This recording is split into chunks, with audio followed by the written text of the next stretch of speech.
Professional honours ভর্তি নিয়ে যে বিজ্ঞপ্তি প্রকাশ হয়েছে সেই বিজ্ঞপ্তিতে এই প্রফেশনাল অনার্স আসলে কি বা এই অনার্স কাদের জন্য, কারা ভর্তি পরীক্ষা ছাড়া এই অনার্সে ভর্তি হবে সেটা জানা জরুরি। তার আগে প্রত্যেকটা শিক্ষার্থীকে বলি যে প্রফেশনাল অনার্স আর এমনি আমাদের যে সাধারণ অনার্স আছে দুইটার ভিতর প্রফেশনাল অনার্সটা হচ্ছে বেশি মূল্যবান, অর্থাৎ এখানে তুমি স্টাডি করলে তোমার মূল্যায়নটা একটু বেশি থাকবে, কারণ কি ওইখান থেকে প্রথম থেকে একজন শিক্ষার্থীকে চাকরির জন্য রেডি করা হয়। কেন রেডি করা হয় আমি দুইটা পয়েন্ট বলবো, সাধারণ অনার্স এবং প্রফেশনাল অনার্স, দুইটা পয়েন্টে তুমি টোটাল বিষয়টা বুঝতে পারবে। অর্থাৎ তোমার মাথায় কনফিউশন থাকবে না যে আমি যদি ভর্তি পরীক্ষা ছাড়াই যদি অনার্সে ভর্তি হতে পারবো তাহলে এত কষ্ট করে পড়াশোনা করে লাভ কি, কেন তুমি এত কষ্ট করে পড়াশোনা করছো, তারপরেও কেন জাতীয় বিশ্ববিদ্যালয় কর্তৃপক্ষ ভর্তি পরীক্ষা ছাড়াই আবার অনার্সে ভর্তি নিচ্ছে, টোটাল বিষয়টা একটু দেখো।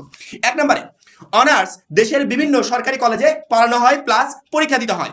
পদার্থ, রসায়ন, বাংলা, ইংরেজি এরকম আরো অনেক সাবজেক্ট আছে, এই সকল সাবজেক্টে অনার্স পড়ানো হয়। কিন্তু প্রফেশনাল অনার্স দেশের বিভিন্ন বেসরকারি কলেজে পড়ানো হয় প্লাস পরীক্ষা দিতে হয় না।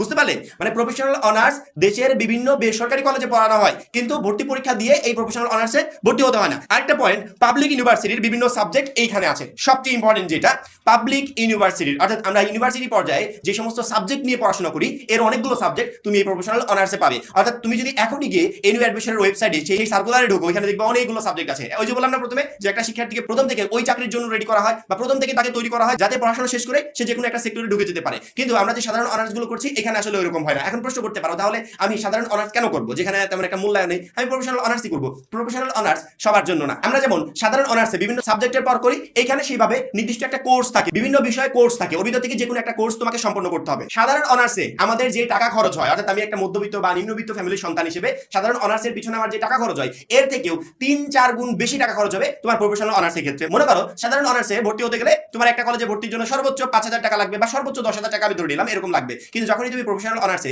বেসরকারি একটা কলেজে ভর্তি হতে যাবে, এখানে মিনিমাম মানে সর্বনিম্ন তোমাকে 10,000 টাকা গুনতে হবে, এরপরে 15,000, 20,000 এরকম করেও খরচ লেগে যেতে পারে।